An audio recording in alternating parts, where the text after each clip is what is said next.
Hindi ka pa rin ba sure kung anong niche or specialty ang pipiliin mo as a virtual assistant or freelancer?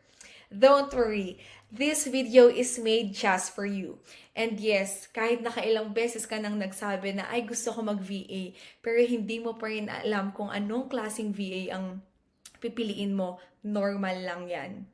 Because in this guide, I'll help you to discover the niche that best fits your interest, your strengths, and your experience, lalo na kung beginner ka pa sa VA world. So, I assure you that by the end of this video, mas clear na sa'yo kung saan ka magpo-focus. So, let's start by answering the most common question. Okay, so a niche is simply your area of specialization. Kung saan ka magaling or kung ano ang gusto mong service or kung anong klaseng service ang gusto mong i-offer as a VA. In short, ito yung identity mo sa freelance world. And for example, hindi lang basta VA ang tawag sa'yo. You can be a real estate VA, a social media manager, podcast VA, and even a medical virtual assistant. So see, madami kang pwedeng pasukin, pero hindi mo naman kailangang gawin lahat. So instead of being a generalist, you can position yourself as an expert in a specific field. And this is actually what clients are looking for. Someone who is expert, not just someone who can be their extra hands. So why do you need to know your niche?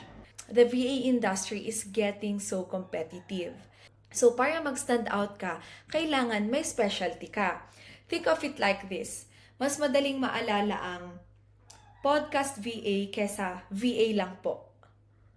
Kapag alam mo ang specialty mo, mas targeted mo ang pag-market sa sarili mo. Let's say, you're not just offering VA services here. You're offering something specific and valuable. So for example, may client na naghahanap ng social media manager.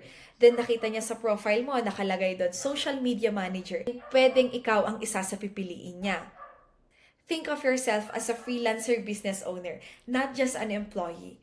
And as a business owner, clarity in your offers equals to better results.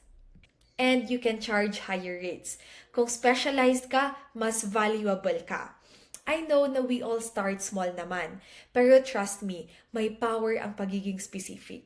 For example, let's say, I am an executive virtual assistant, but if I niche down further, let's say, I am a EVA for vendors and weddings.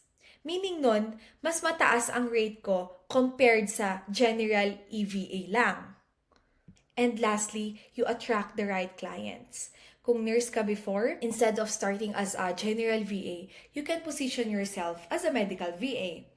May advantage ka na, gamitin mo yon. Clients actually love working with someone who already speaks their language. Now, we have here the broad versus the specialized niches.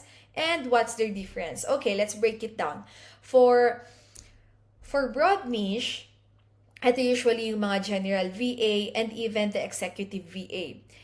This means that you actually handle many tasks, pero for one client lang. Ang mga pros neto is it's flexible and it's easier to start. However, yung cons neto is you have a limited client capacity and you can scale easily. Pero my advice here is kung gusto mo naman na ma-expose sa different tasks, broad niche is actually okay to start with. Pero trust me, for specialized niche naman, ito yung mga podcast VA, SMM, medical VA, and legal VA. Ang pros neto usually is you can have multiple clients and higher income potential. Pero may mga cons din to, syempre. It takes actually a longer period of time to build authority and portfolio. Pero trust me, once you build that portfolio and authority, that's when the real opportunities rolling in. So how do you find the right niche for you? Here are some questions that you can actually use to assess your ideal niche. And try to ask yourself, which task do you usually enjoy? Do you like editing? Do you like content creation? Do you like organizing schedule? Kasi honestly, kahit gaano ka pa kagaling sa isang bagay or sa isang tool, Kung hindi mo ito na-enjoy, mahirap siyang i-sustain. And what skills do you already have? Think of something sa school, past jobs, and even hobbies. And what skills do you already have? Think of something. Mapa-school pa yan, hobbies, or even past jobs. And don't forget soft skills like communication, organization, and even attention to detail. Baka akala mo simpleng skills or tasks lang yan, pero it makes a big difference sa VA world. And also, what do usually people ask help from you for? Maybe lagi kang tinatanong about travel bookings, designs, and even email scheduling. Don't ignore that kasi that is your natural strength. And what tools do you know? Marunong ka ba mag-Canva, gumamit ng Trello, and other tools? And also, you can review your job past history. Malay mo yung job or yung task mo before, you can apply it to your future job or to your present jobs. You can do a skill inventory. Just list all of them. For hard skills, for example, you know how to do Canva, or you do know how to edit. And for soft skills, for example, you're very attentive to details or you're good at communication. For tools naman, you're good in Notion or Google Workspace.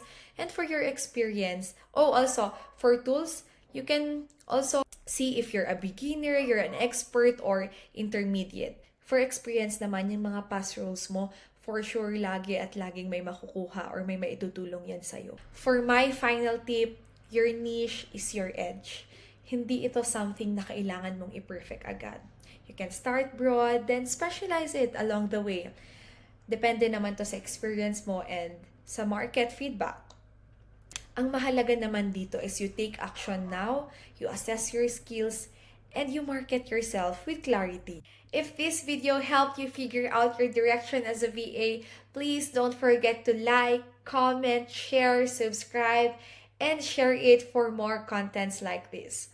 Kung may tanong ka or gusto mong i-share yung niche na napili mo, please comment it down below. I'd love to hear that. There you have it. Thank you so much for watching and I hope to see you on the next video.